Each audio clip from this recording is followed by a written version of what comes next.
Vous savez, on l'a vu ces derniers jours, le Mexique est en train de s'effondrer. Les cartels donc mexicains ont déclaré donc la guerre au gouvernement et le gouvernement qui est en train de s'effondrer petit à petit a eu une merveilleuse idée qui est de mettre fin donc à l'anonymat donc pour les services donc de téléphonie. Bonjour, bienvenue dans cette nouvelle vidéo donc de Tion News et aujourd'hui donc je voulais vous parler donc de cette information que Seb nous a communiquée sur X et on peut vraiment nous demander si en France il ne pourrait pas arriver la même chose, la fin donc de l'anonymat sur les services de téléphonie. Donc je vais vous lire son tweet et on verra un petit peu ce qu'en pensent les gens en commentaire donc ci-dessous si c'est un danger donc pour la liberté d'expression et la vie privée. Et donc j'ai fait mes petites demandes à Grog pour en savoir un peu plus. Donc on va savoir ce que lui en pense également.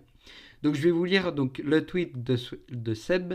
D'ailleurs je m'abonnerai à son compte parce qu'il dit des choses vraiment très intéressantes. Donc alors, Mexique, fin de l'anonymat téléphonique, fini les numéros anonymes. Chaque carte SIM devra être liée à une identité officielle, donc carte nationale d'identité, plus enregistrement biométrique dans la base nationale. Oui, parce qu'il faut savoir que les opérateurs donc téléphoniques ne pourront pas stocker vos données, c'est interdit. Mais donc l'État a une base donc de données nationales et apparemment donc toute comment dire toute activation donc de ligne téléphonique, je crois qu'on appelle ça comme ça, sera donc devra passer la validation devra passer donc par cette base de données nationale. Ça ne m'étonnerait pas que ce type de mesure arrive chez nous. Et oui, ça peut donner donc des idées à notre Mac national, notre Macron à tous, et voilà pour mettre fin donc aux anonymats, à l'anonymat donc téléphonique. Donc voilà pour cette information. Donc j'ai demandé à Grok évidemment voir ce qu'il en pensait. Zut, ça m'a remis tout au début de la conversation. J'aime pas quand il me fait ça. Tac, on va descendre jusqu'en bas.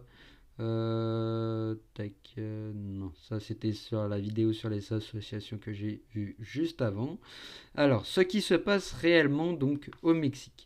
Depuis le 9 janvier, le Mexique a mis fin à l'anonymat total des numéros de téléphone mobile, une nouvelle réglementation approuvée par la commission Reguladora de télécommunications, donc CRT et ex-IFT apparemment, oblige à associer chaque ligne téléphonique SIM physique à prépayer ou à post-payer à une identité vérifiée d'une personne physique ou morale. Donc apparemment, ça serait pour la sécurisation donc, des lignes téléphoniques pour éviter des escroqueries ou autres, mais vous verrez qu'apparemment ça ne marcherait pas. Donc pour les nouvelles lignes, depuis le 9 janvier 2026, impossible d'activer sans enregistrement. Donc pour les lignes existantes, délai jusqu'au 30 juin 2026. Après cette date, les numéros non enregistrés seront suspendus, pas supprimés, mais inactifs jusqu'à régularisation. Donc ça sera tous les Mexicains en général qui seront concernés.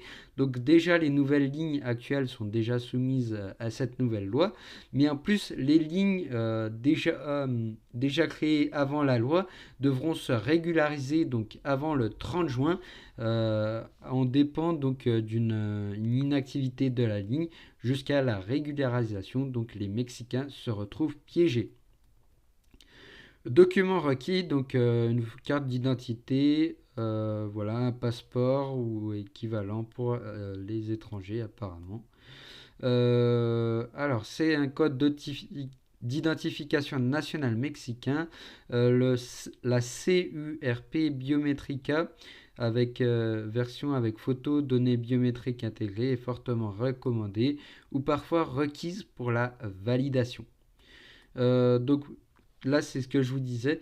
Souvent en ligne via l'app ou site de l'opérateur télé, Telcel, pardon, avec upload de vos documents plus selfie.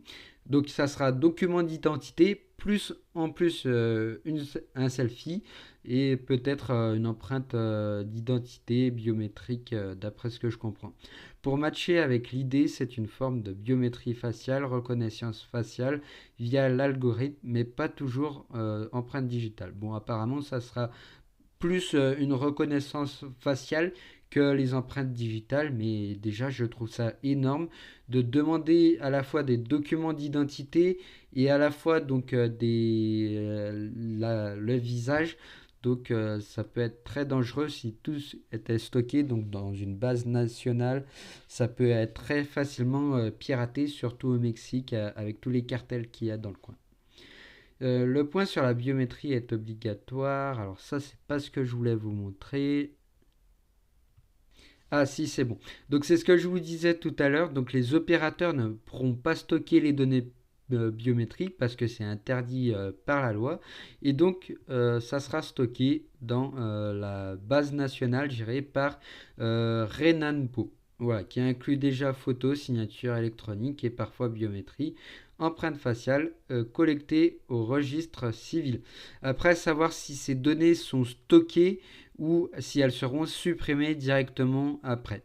Mais dans tous les cas, c'est hyper dangereux. Si jamais un jour le truc se fait pirater, il peut y avoir donc énormément de fuites en ligne.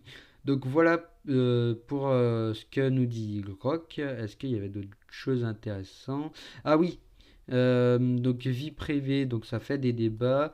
Et voilà, donc l'efficacité, c'est ce que je vous parlais donc tout à l'heure que ça n'avait aucun changement. Alors, c'est où non. Efficacité.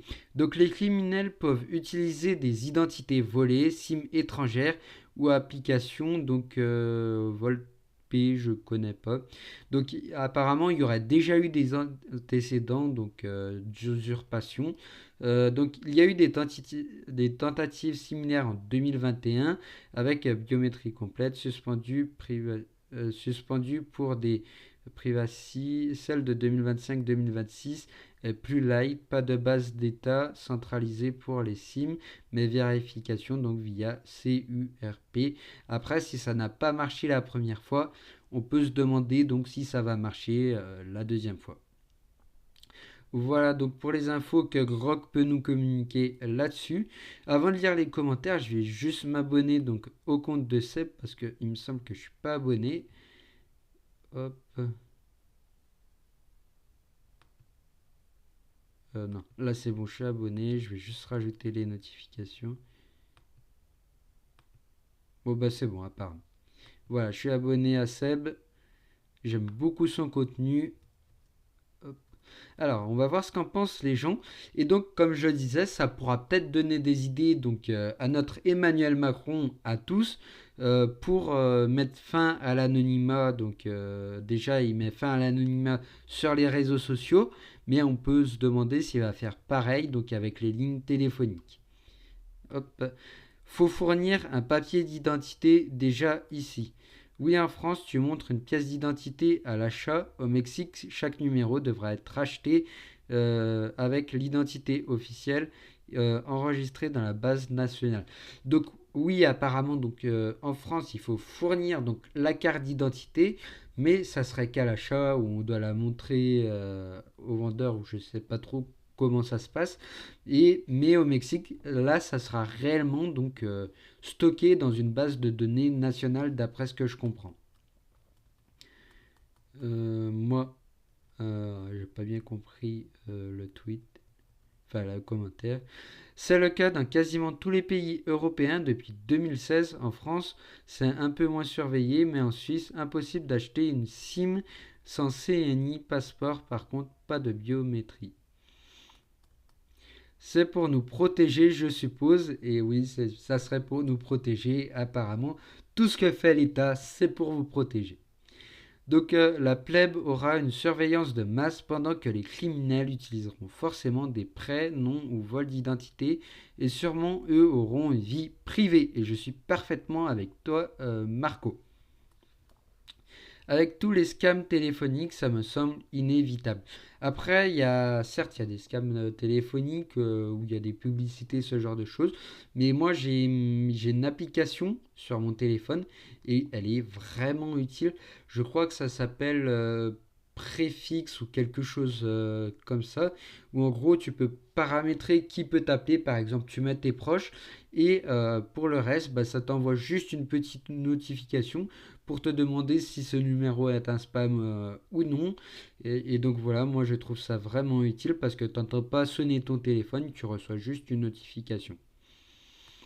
On sait déjà comment ça finit. Les cartels vont ajouter des cartes SIM à leur liste de produits dérivés. C'est ce dont on parlait donc tout à l'heure déjà. Si ça pouvait être la fin des numéros fantômes, ce que tu rappelles dans la minute pour les insulter de temps en temps, il faut bien se défouler, mais tout ce que tu obtiens, c'est tout. Ce numéro n'est pas attribué. Voilà. Donc oui, effectivement, il y a beaucoup de spam. Après, je ne sais pas si c'est dans ton délire donc de rappeler juste derrière, juste pour les embêter, mais bon, chacun ses délires, on va dire. Et donc, dernier commentaire, faudra montrer une SAS rien que pour avoir un numéro de téléphone. Bonjour les frais sur les déclarations non effectuées. Donc voilà pour cette vidéo, vous dites-moi ce que vous en pensez. Est-ce que ça peut être utile donc pour la société, voilà, mettre fin à beaucoup d'escroqueries en ligne ou autre, ou si au contraire ça va plutôt servir à une surveillance de masse et à la fin de l'anonymat, donc pour les lignes téléphoniques. Dites-moi ce que vous en pensez en commentaire, c'était Tio News, n'oubliez pas de vous abonner à la chaîne, et moi je vous dis à la prochaine.